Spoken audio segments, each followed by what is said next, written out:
इस समय नेहा राठौर के ऊपर एफआईआर लिखी गई है, इसको किस रूप में देखते हैं सवाल आप? पूछ रही थी नेहा राठौर, सवाल पूछ रही थी। पुलवामा की घटना को लेकर सवाल पूछ रही थी। चैनल 4 वाले जो हकीकत है वो जनता के सामने परोस रहे थे, तो उनका चैनल बंद करा दिया गया और नेहा राठौर को डराने के लिए एफआईआर कर दी गई। न चैनल 4 वाले डरने वाले हैं और न नेहा राठौर डरने वाली है।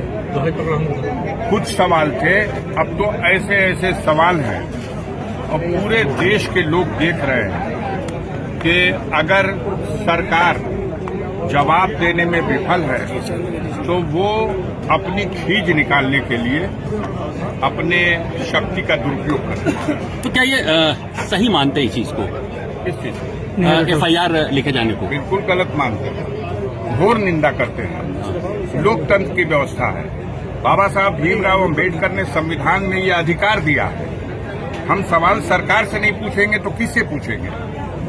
इतनी बड़ी घटना हुई है, विदेशी प्रशिक्षित आतंकवादी घुसते हैं भारत की सीमा में 150 किलोमीटर अंदर आकर के और हमला करके बेगुनाह नागरिकों को, पर्यटकों को मार के चले जाते हैं। मासूम बच्चों को, महिलाओं को वो मार के चले जाते हैं और हम अपनी विफलता को छिपाने के लिए, जी मारने को सरकार अपनी विफलता को छिपाने के लिए विशेष का नाम पूछ के वो दोषी है जो इस कैंपस के अंदर जो व्यवस्था संभाल रहा है। अगर कोई घटना, दुर्घटना यहाँ होती है तो वो दोषी है।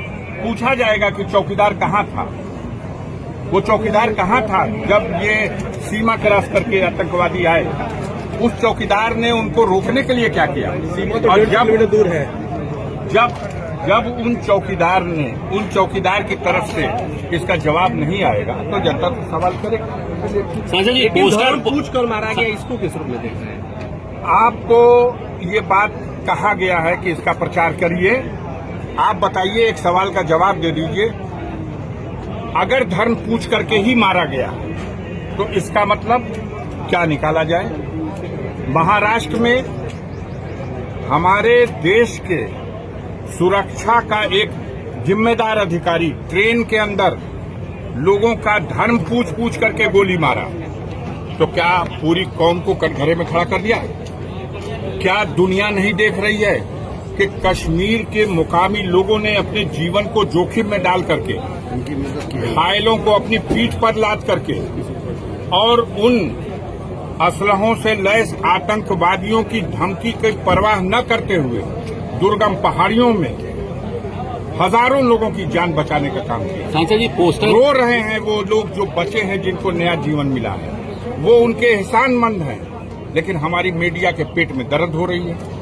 धर्म पूछ के मारा, उनका मकसद था धर्म के नाम पर नफरत बढ़ाओ और इसका प्रचार करने वालों का भी यही मकसद है कि धर्म के नाम पर नफरत बचाओ। तो देश कैसे मजबूत होगा? देश की एकता के सवाल पर सोचो। इसका उत्तरदायी कौन है? इसका उत्तरदायी व्यवस्था चलाने वाले लोग हैं, सरकार है।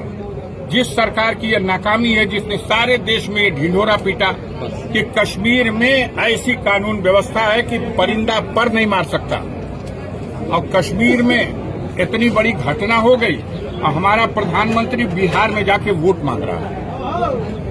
अभी शहीद हुए लोगों की चिताओं को अग्नि भी लगाई नहीं गई और ये जाकर के वोट मांग रहा है। आपने जिनको हराया वहां पे इस समय राज्यपाल हैं, उनकी कितनी विफलता मानते हैं? अब उनकी विफलता और पूरी सरकार की विफलता, अब इस पर कुछ क्या कहने को शब्द रह गया कोई? हम बेहया हैं और हम कुछ मानेंगे ही नहीं, तो वही बात है। इन लोगों को तो चुल्लू भर पानी में डूब मरना चाहिए। जिनके आह्वान पर सारे देश के पर्यटक वहां गए, उस जम्मू कश्मीर की वादियों में सैर करने गए, अपने परिवार को साथ लेके गए। हमें तो ये भी पता चला, आज द हिंदू अखबार ने लिखा है कि 3 घंटा पहले केरल हाईकोर्ट के 3 जजेस भी अपने परिवार के साथ वहां से गए थे, जो पिकनिक करने, वो लोग वापस लौट गए। तब तो बड़ा हादसा हो सकता, बड़ा हादसा हो सकता था, क्योंकि उन जजेस के ऊपर ये भी उस स्टोरी में आ रहा है। मैंने उसको देखा कि उन्होंने केरल में किसी जघन्य घटना के लिए जिम्मेदार आरएसएस के कैडरों को सजा दी थी और वो कश्मीर घूमने के लिए गए थे। जहां अटैक हुआ है वहां से वो घूम के 3 घंटा पहले वापस गए हैं।